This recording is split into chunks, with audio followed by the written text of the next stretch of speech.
유지시킬 효력이 생기지도 않은 처분이다 이거죠.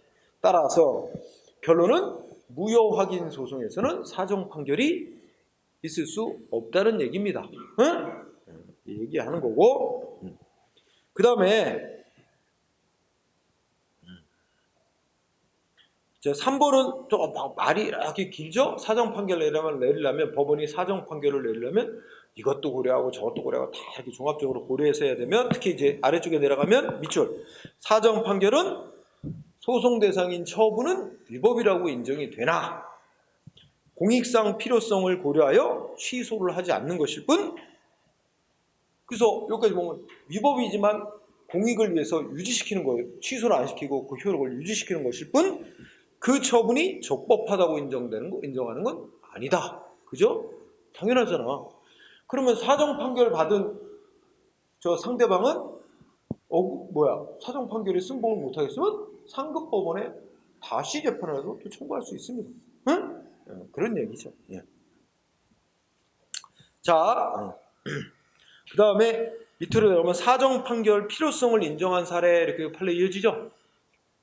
즉 이 처분 위법인 건 맞는데 이거 취소하는 것이 현재의 공공운이에 적합하지 않다라고 인정한 사례. 대표적으로 2번 판례 보면, 자 2번을 보면 재건축 조합 설립 및 재건축 사업 시행 인가를 내줬대요, 행정청이.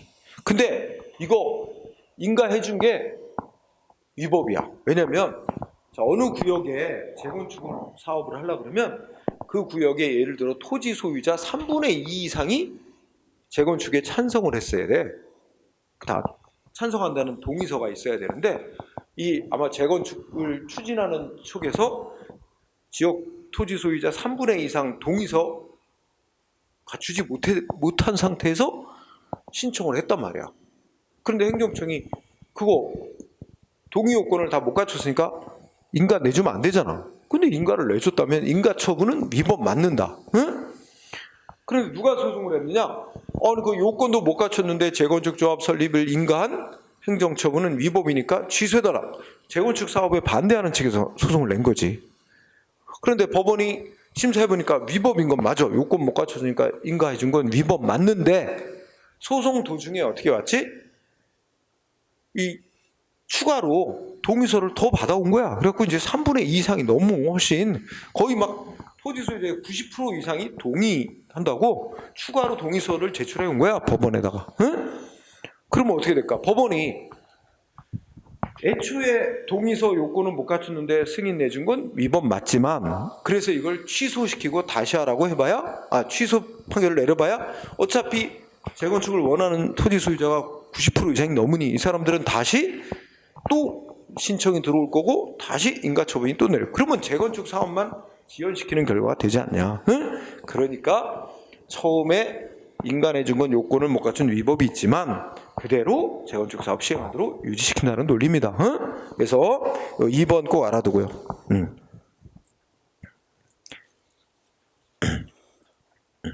그 다음에 이 3번은 설명만 듣고 넘어가. 3번을 보면은 지금이야 요새 또 이제 우리 이번에 대선의 쟁점 중에 하나가 사법고시 제도를 부활시킬 거냐 이거죠. 근데 이제 로스쿨을 없애는 건 아니고 로스쿨은 로스쿨 제도대로 가고 다만 로스쿨이 학비가 비싸거든. 응? 로스쿨이 3년 단위거든. 대학원인데 3년 단위인데 학비 통상적으로 5천만 원 든대. 응? 5천만 원 들고 여기는 주간에 다 강의 듣고 해야 되거든. 이거 뭐 직장 생활 못 하는 거야. 뭐 야간에 하는 게 아니라서 직장 생활 못 하고 그 대학원 수업만 따라가야 되거든. 그러면 어떻게 돼? 그러면 생활비는 한 푼도 못 벌고, 그죠? 응? 그 다음에 수업료는 5천만 원 들고. 그럼 한 1억 이상? 응?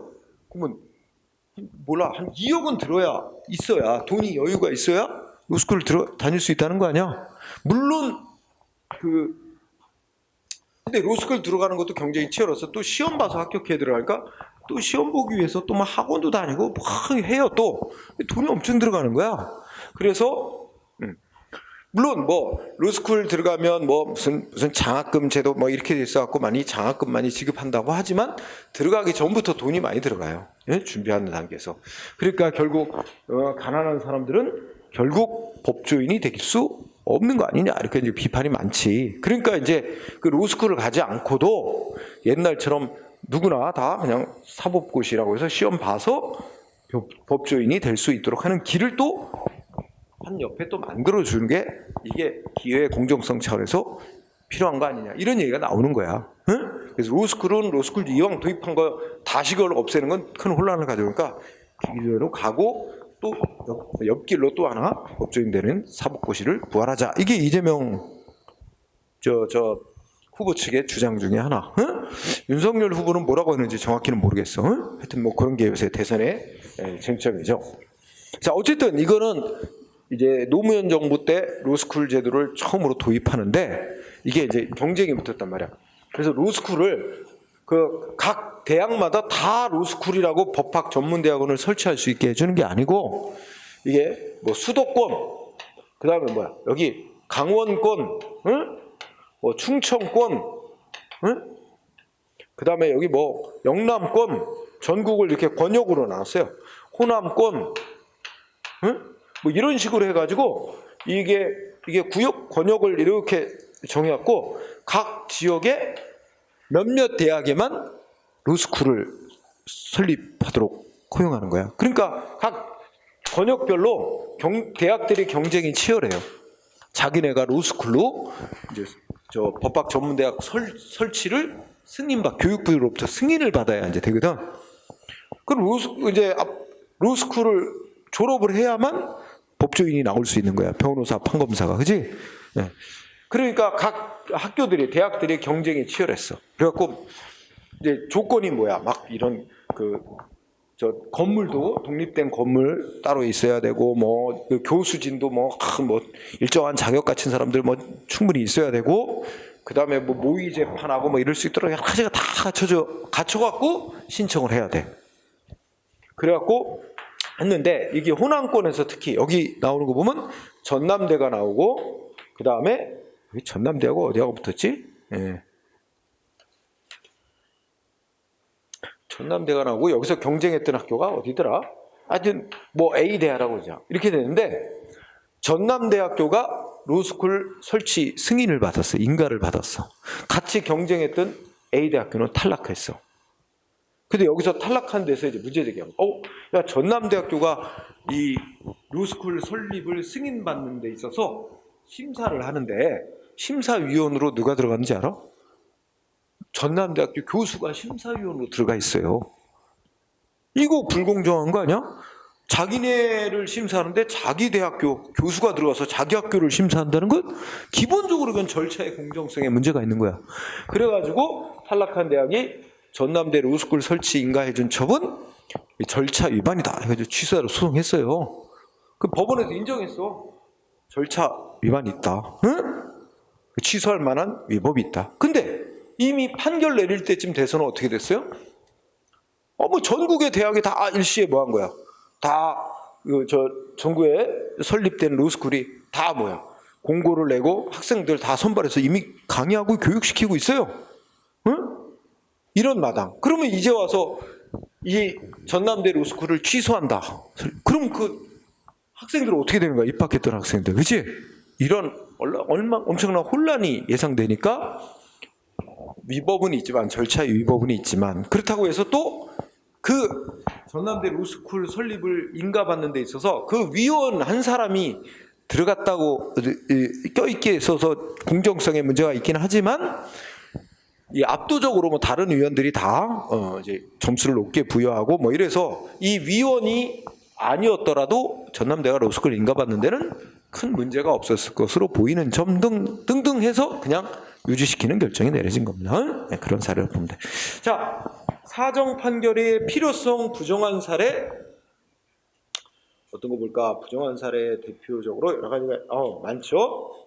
내가 필요 이상으로 많이 판례를 써놓은 것 같기도 하고 자, 거기 오른쪽에 하니까 11번 판례 나옵니다. 11번 뭐라고 나왔어요? 자, 11번에 보면 재개발 사업이 시행될 경우 재개발 구역 내 토지 소유자의 권리에 미치는 영향의 중대성에 비춰볼 때 재개발 사업에 동의한 자가 동의하지 않은 자에 비해서 많다든지 동의한 자가 더 많다든지 재개발 사업을 시행하지 못하게 됨으로써 동의한 사람들이 생활상의 고통을 받는다는 사정만 가지고는 뭐야? 재개발 사업 인가처분 취소하는 게 현재 공공복리에 적합하지 아니하다고 할 수 있다. 그러니까 그런 사정만 갖고는 그 취소하기 어려운 현저한 공익성이 있다고 보기 어렵다. 응? 그러니까 이것도 뭐하고 비슷한 거지? 아까 이제 사정 판결 필요성 인정한 사례 중에 재개발 사업이 승인되고 하려면 토지 소유자 3분의 2 이상 동의가 있어야 되는데 지금 이 경우는 어떻게 돼? 똑같아.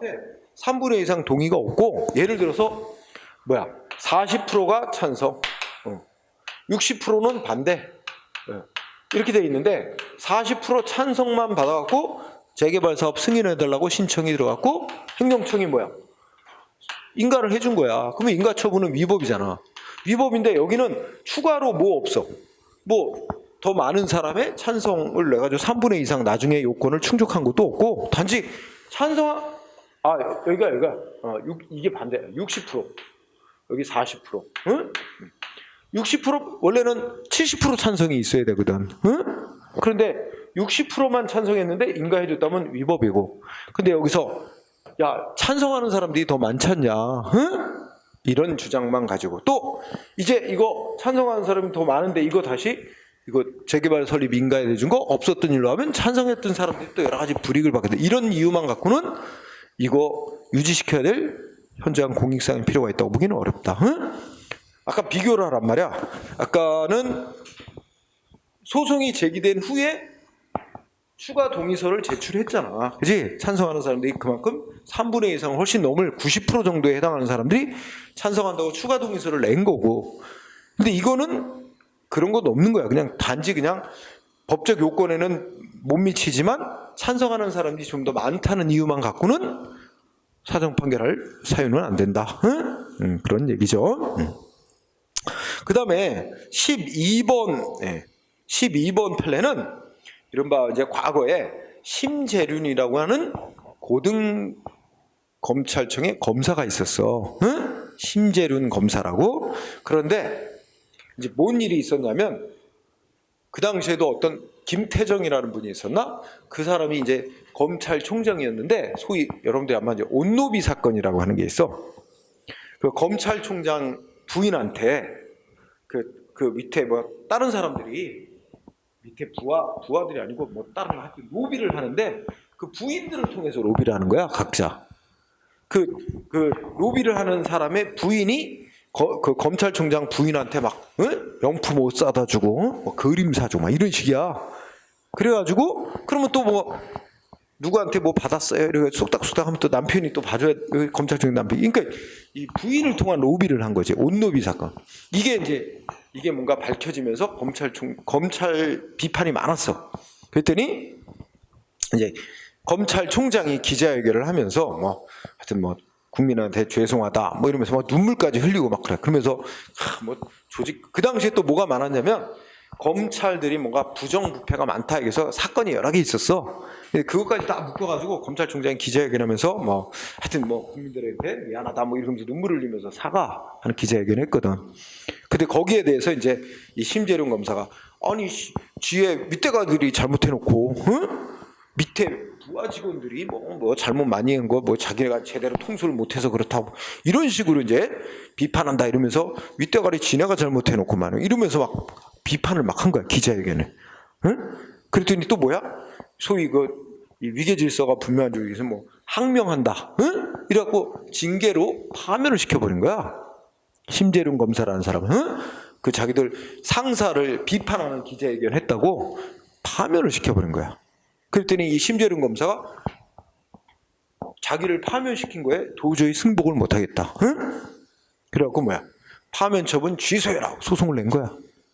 소송을 내서 파면 처분 위법이라고 이제 인정을 받았죠. 응? 인정을 받는데 검찰청 측에서는 뭐래? 검찰총장 측에서는 설령 파면 처분이 위법이라 할지라도 이제 와서 이걸 취소하면 안 된다. 응? 왜냐하면 이미 그 사람 파면이 된 상태가 됐고 다 이제 인사이동 다 승진시키고 다 인사이동해서 다 이게 자리 다 채워졌는데 이제 와서 이걸 취소시키면 그러면 이 사람은 다시 복직을 하게 된단 말이야. 그럼 복직을 하게 되면 이거 여러 가지 연쇄적인 인사 파동이 있게 되고 이 조직의 안정성을 해치고 그 조직 구성원들에게 화합이 깨지고 등등 이런 일을 들어서 이거는 사정 판결을 내려줘. 위법이지만 유지시키는 걸로 사정 판결을 내려달라는 게 검찰 측의 주장이었어. 응? 그러나 법원은 그건 조직 내부에서 니네가 알아서 할 문제고 이 파면시킨 건 위법인 건 틀림없어. 이건 사정 판결 안 한다. 취소한다. 그냥 취소해버렸어요. 그러면 이 사람 복직을 했느냐? 안 했어요. 더러워. 복직 안 해. 그치? 내가 나한테 파면이라는 징계를 한 게 잘못된 것이었다는 걸 난 확인해서 내 명예를 회복했으면 됐어. 난 치사하게 다시 복직 안 해. 그러고 떠난 거지. 복직 안 해도 자기는 변호사 하면 되는 건데, 그죠? 더 큰 돈을 벌고. 자, 어쨌든 그런 사건이었습니다. 그 다음에, 그 2개 정도 이렇게 보면 됩니다. 자, 다음 페이지 보면 거기서 정리해놨네. 사정 판결하고 사정 재결 차이점, 그죠? 자, 사정 재결은 행정심판은 그냥 상당한 구제 방법이라고만 써있다고 배웠었죠? 근데 행정소송에서는 사정 판결 내릴 때 법원은 뭐하래요? 손해배상, 재해시설 설치, 기타 적당한 구제 방법을 취해주라고 구제 방법을 좀 구체적으로 써놨죠. 응? 그리고 인정 범위에서 사정 재결은 취소 심판하고 의무행 심판 2군데에서 인정이 되는데 사정 판결은 행정소송에서 취소 1군데에서만 인정되는 거. 그지? 좀 차이점이 있죠. 자, 그 다음에 주제가 이제 판결의 효력입니다. 자, 판결의 효력으로 첫째 줄 밑줄 쳐주세요. 우리 행정소송법이 법원의 판결에 인정되는 효력을 명시해 놓은 효력은 딱 하나예요. 기속력. 응? 행정소송법은 판결의 효력에 관해 기속력 명시했습니다. 기속력이 제일 중요한 거고 거기다 덧붙여서 제3자에 대한 효력 이렇게까지 기속력에다 좀 더 초점 두세요. 응? 그러나 명시한 거는 그것만이지만 이제 민사소송 등 다른 소송에서 인정되는 판결의 효력도 마찬가지로 인정되는 거로 봅니다. 그래서 둘째 줄, 셋째 줄에 그런 얘기 있는 거죠. 그 다음에 거기에 이제 그래서 자방력, 형식적 확정력 이런 얘기 합니다. 그죠? 이건 잘 시험에 안 내요. 그냥 자방력은 뭐겠어? 스스로자, 묵불박자. 그러니까 판결을 선고한 법원은 자기가 한번 판결을 선고하면 자기가 한 판결을 못 뒤집는다는 거야. 자기 판결을. 응? 상급 법원에 의해서 뒤집어질 수는 있어도 판결을 선고한 법원은 자기 판결을 스스로 뒤집을 수 없게 된다는 게 자방력입니다. 읽고 지나가세요. 그 다음에 형식적 확정력이라고 하는 거는 이거야. 우리가 소송이 3심제잖아? 그러면 1심 판결이 나왔어. 그럼 1심 판결에서 패소자, 소송에서 진 자는 지거나 하여튼 판결에 불복하는 자는 다시 2심을 청구할 수 있어. 근데 이것도 정해진 기한이 있어요. 상급법원에 다시 재판하려고 청구하는 거 항소라 그러지? 대법원에 올라가는 건 상고라 그러고, 근데 이거 다 법으로 정해진 기간 내에 상급법원에 청구를 해야 되는데 그 기간을 놓치면 넘으면 어떻게 돼? 이제 그 판결이 확정난 거고 상급법원에 다시 청구 못하게 됩니다. 그렇게 되면 그 앞선 법원의 판결이 확정났다고 보고 더 이상 못 다투게 된다. 그래서 그게 형식적 확정력이고 불가쟁력에 해당하는 거야. 응? 읽고 지나가세요. 자, 중요한 거 기판력이야. 기판력. 3가지 효력이 중요해. 기판력, 기속력, 형성력. 응? 3개의 판결 효력이 되게 중요합니다. 자, 여러분 기판력이라는 거는 행정심판에서는 없는 효력입니다. 응? 그래서 기판력은 뭐야? 의미가. 기판력은 기판력에 뭐라고 써놨어? 형식적 확정력이라고 실질적 확정력이라고 써놨네? 이거 잘못 썼다. 잘못 쓴 건 아니다. 자, 기판력, 실질적 확정력이라고도 합니다. 자, 뭐라고 써 있어?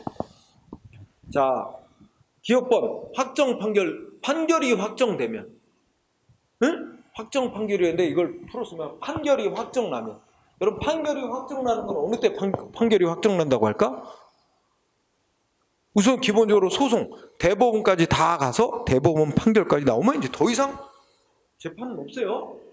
대법원 판결까지 나온 경우가 판결이 확정났다 그러고, 또 하나는 1심 재판만 했어. 근데 1심 재판에 판결에 승복 못하면 어떻게 한다 그랬어? 상급법원에 다시 항소할 수 있는데 그 기간 지나버렸어. 그럼 어떻게 된 거야? 1심 판결이 이제 확정난 거야. 그래서 판결이 확정났다는 건 그런 의미야. 응?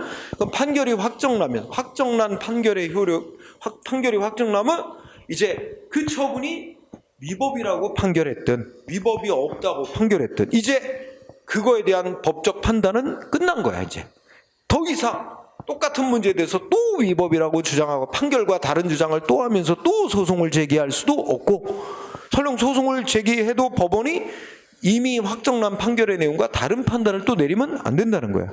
응? 그 판결로서 확정난 법적 판단은 이제 최종적인 거야. 끝난 거야. 그거와 다른 주장을 다시 하면서 모순되는 주장을 또 하면서 또 소송을 제기하고 이거 못하게 하는 겁니다.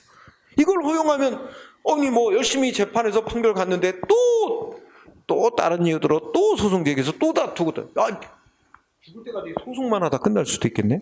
즉 분쟁은 어느 시점은 최종 확실하게 마무리를 져야 된다는 얘기지. 응? 그래서 자, 기판력은 확정 판결, 거기에서 내린 판결이 확정된 경우 거기서 법적으로 판단 내린 내용 있지? 법률적 판단의 내용 이제 어떻게 돼? 확정된 거야. 위법이다 아니다 판결 내린 거 확정났어. 그러니까 이제 어떻게 돼? 소송 당사자가 더 이상 그 확정난 판결의 내용과 어긋나는 주장을 또 하면서 또 소송을 제기할 수 없게 하고, 법원도 이미 확정난 판결 내용과 모순되는 판단을 다시 할 수 없도록 구속하는 힘을 판결의 기판력이라고 합니다. 응? 자, 기판력 잘 알아두세요. 확정 판결, 법률적 판단 어떻게 돼? 두 번째 끝에 당사자는 확정 판결의 내용에 저촉되는 주장을 다시 할 수 없는 거. 이게 핵심입니다. 당사자는 확정난 판결의 내용에 저촉되는 주장을 다시 할 수 없게 된다. 똑같은 문제에 대해서 다시 또 다른 이유 들어서 또 소송하고 이런 거 못하게 하는 겁니다. 기판력. 응? 자, 그래서 오른쪽에 판례를 하나 보니까 자, 뭐라고 나왔나 보자. 자, 세금 부과받고 상대방 세금 부과에 위법이 있으니까 취소해달라고 소송을 냈나 봐. 그런데 처지 끝에 보니까 기각하는 판결이 확정났대. 그럼 뭐야? 이 세금 부과 처분은 위법한 점이 하나도 없다라고 기각했고, 그에 대해서 대법원에서 이제 확정이 났든 1심 판결만 나왔는데 더 이상 불복을 안 해서 확정이 났든, 그러면 이제 위법이 없다는 점이 법적으로 판단이 확정난 거야. 그러면 거기서 이제 끝난 거지. 또 그 똑같은 세금 부과 처분에서 또 다른 위법을 내세워서 또 취소해달라고 또 승화, 이거 안 되는 거지. 응? 그 내용입니다. 그래서 자, 과세 처분 취소 청구 기각 판결 확정. 그러면 그 처분은 위법이 없다, 적법하다는 점에 대해서 기판력이 생긴 거다. 응? 따라서 그 후에 원고가 이번엔 이거 참 많이 생각해봐. 취소 청구는 경미한 이거 시험에 잘 나오는 거야 이거. 자, 첫째 줄에 취소해달라고 청구했잖아. 그러면 경미한 위법이 있다는 주장 아니야? 그런데 뭐라 그랬어? 경미한 위법도 없다, 적법이다고 확정났대. 그런데 이번엔 어떻게 돼? 중대 명백한 위법이 있으니 무효로 판결해달라? 아니, 경미한 위법도 없다는 점은 확정났는데 중대 명백한 위법이 있으니까 무효로 해달라고 또 소송을 내? 법원이 재판할 필요가 있을까 없을까? 아니, 취소할 만한 위법도 없는데 중대 명백한 위법이 있다는 주장을 검토할 필요조차 없는 거지. 응? 따라서 뭐래? 자, 두 번째 끝에 세금부와 처분 취소해달라는 소송에서 기각 판결이 확정났다면 그 위법이 없다는 점에 대해서는 그 똑같은 세금부와 처분에서 무효 확인해달라는 소송에도 기판력이 미친다. 끝에 가면 미친다지. 이거 좀 쉬운 말로 풀어보면 기판력이 미친다 하는 얘기는 무슨 말이 되는 거야? 취소해달라는 소송에서 취소할 만한 위법도 없다고 확정이 났는데 이거 무효로 확인해달라고 무효 확인 소송 제기하는 거, 무효 확인 소송 제기 허용된다 안 된다? 이거 허용될 수 없다는 거야. 이건 진짜 무슨 소송을 갖다가 밥 먹듯이 이건 취미 삼아 하는 거가 되는 거야? 상대방 행정처럼 괴롭히려고 하는 건가? 아니면 돈이 너무 많아서 그냥 돈 자랑하려고 그런 거나? 나는 소송으로 평생 소송하다가 끝날 거야. 말도 안 되는 거지, 그지? 취소할 만한 경미한 위법도 없다고 확정이 났다면 그걸로 위법이 없다고 적법이라고 결론이 난 거니까 더 이상은 또 위법이라고 주장하면서 다투는 건 안 된다. 응? 더더군다나 취소 사유도 아니고 무효임을 확인해달라는 소송까지 하는 건 허용될 수 없다. 아주 중요한 판례. 꼭 기억해 두세요. 자, 니은번 기판력은 첫째 줄 본안 판결에만 인정. 밑줄 쳐주세요. 본안 판결에 바로 쓰게 보였어. 위법이 없다고 기각한 판결 또는 처분이 위법하다고 인용한 판결. 위법이라고 하든 위법이 없다고 하든 하여튼 위법, 적법 판단 내린 거에는 더 이상 이제 모순되는 주장을 더 이상 못하게 하는 거죠. 자, 효력 범위. 주관적 효력 범위, 기호법. 기판력은 소송 당사자뿐만 아니라 자, 첫째 줄 미치주세요. 소송 당사자와 동일시할 수 있는 승계인에게도 미칩니다. 그러니까 판결에 복종해야 되는 거지. 응? 확정난 판결과 모순되는 주장 또 못하는 건 승계인, 예를 들면 상속인 같은 사람도 판결에 복종해야 되는 거예요. 따라야 되는 거야. 응? 그러나 둘째 줄 소송 결과의 이해관계에 있는 3자에게는 기판력이 미치지 않습니다. 그거 밑줄쳐야 돼요. 3자에게는 미치지 않는다. 응? 3자는 판결에 불복해서 소송을 제기할 수 있어요. 응? 그래서 그 두 번째 줄에 행정소송법은 제3자는 확정된 최종 판결에 대해서 재심을 청구할 권리를 보장해 놓고 있어서 그것 때문에 제3자에게는 기판력이 미치지 않는다는 거예요. 응? 말이 어려워요. 기판력 얘기하니까 전문 용어를 쓰니까. 그리고 니은번 원래 과세처분 취소해달라고 소송할 때 취소송의 피고는 과세처분을 내린 처분청이죠. 처분청에게만 판결의 효력이 미치는 게 아니라 그 처분청을 피고로 해서 소송하도록 한 건 소송의 편리성을 위해서 그렇게 한 거고 원래 그 판결의 효력은 처분청에 속한 국가에게도 당연히 판결의 효력이 미치는 겁니다. 그렇기 때문에 과세처분을 취소해달라고 소송할 때 피고는 처분청이긴 한데 처분청을 피고로 소송하게 돼 있긴 한데 이 취소 소송에서 판결이 처분이 위법이다 아니다 이렇게 판결이 확정난 경우 그 판결에 불복할 수 없는 기판력은 그 처분의 효과가 귀속하는 국가나 공공단체에게도 미칩니다. 따라서 니은번 끝에 국가 공공단체에게도 미칩니다. 이거 중요한 부분이에요. 주관적 효력 범위. 그 다음에 니은범이네. 판결에 기판력이 미치는 객관적인 범위. 자, 기획법. 기판력의 객관적 범위는 첫째 줄. 판결의 주문에 포함된 것. 여기서 끝이죠. 판결의 주문은 뭐냐면 처분이 위법이다. 반대로 또 처분이 위법이 없다. 이거. 위법하다 아니다라는 그 결론에만 모순되는 주장을 더 이상 못하게 하는 겁니다. 응? 판결의 주문. 위법이라는 결론, 위법이 전혀 없다는 결론. 여기에 모순되는 주장을 더 이상 못하게 하는 것뿐입니다. 주문에만 미치는 거야. 응? 판결의 주문에만.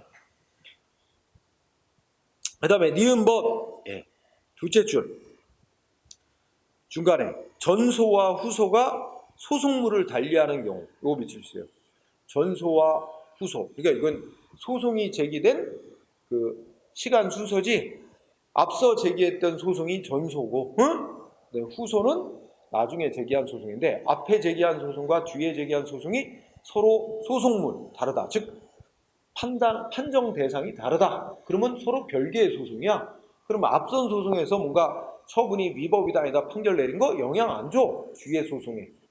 응? 그러니까 전소와 후소가 소송물이 다르다면 두 개의 소송은 전혀 다른 별개의 소송이기 때문에 앞선 소송에서 내린 판결의 효력이 뒤의 소송에 영향을 미치지 않습니다. 응? 따라서 그걸 어떻게 표현했어? 전소와 후소가 소송물을 달리하는 경우는 전소에서 내린 판결의 기판력이 후소에 미치지 아니한다. 요거만 공부하세요. 응? 소송 전혀 다른 소송일 경우죠. 그 다음에 자 디귿번 또 공부합니다. 디귿은 두째 줄 공부합니다. 뭐야? 항고 소송에 이거 국가배상 소송 공부할 때 했던 것 같은데 뭐야? 항고 소송에서 위법이라고 인정하는 범위와 민사 소송인 국가배상 청구 소송에서 위법이라고 인정하는 범위가 다르다. 그런데 어떻게 다르냐?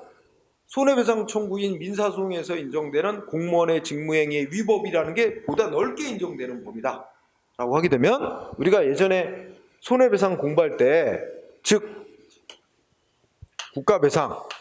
국가배상에서 공무원의 직무행위가 위법이라는 건 공무원의 직무집행이 널리 객관적인 정당성을 상실한 정도다. 이러면 위법으로 인정해서 굉장히 넓게 봐요. 국가배상에서의 공무원의 직무행위의 위법, 이 위법은 이만큼 이렇게 넓게 본다면 취소소송, 어떤 처분이 위법이니까 취소해달라 할 때 그 처분의 위법 판단할 때의 항고소송에서의 위법, 처분의 위법은 이 안에 있는 거다. 범위가 더 좁게 인정되는 거다. 응? 그렇다면 자 그러면 이렇게 되는 거지. 자 항고소송에서 어떤 처분이 위법이라고 인정을 했다면, 그지? 그러면 이건 동시에 뭐야? 이 처분이 위법이니까 그 때문에 나 손해 입은 거 배상해달라 손해배상 청구하면 당연히 거기서도 위법에 포함되는 거니까 여기 뭐야? 국가배상에서도 위법으로 인정한다.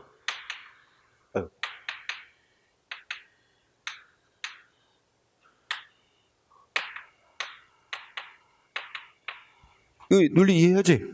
그런데 반대로 어떻게 돼? 항고소송에서는 위법이라고 인정을 안 했어.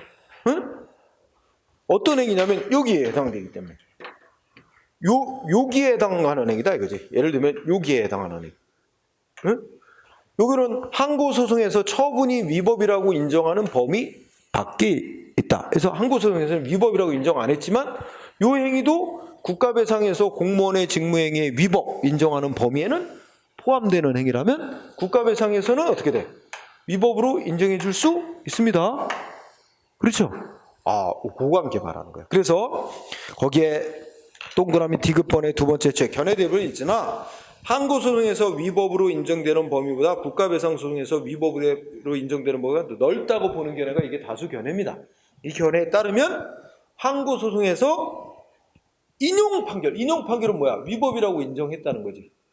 그러면 항고소송에서 위법이라고 인용 판결 내렸다면 국가배상에서도 위법으로 인용되는 거죠.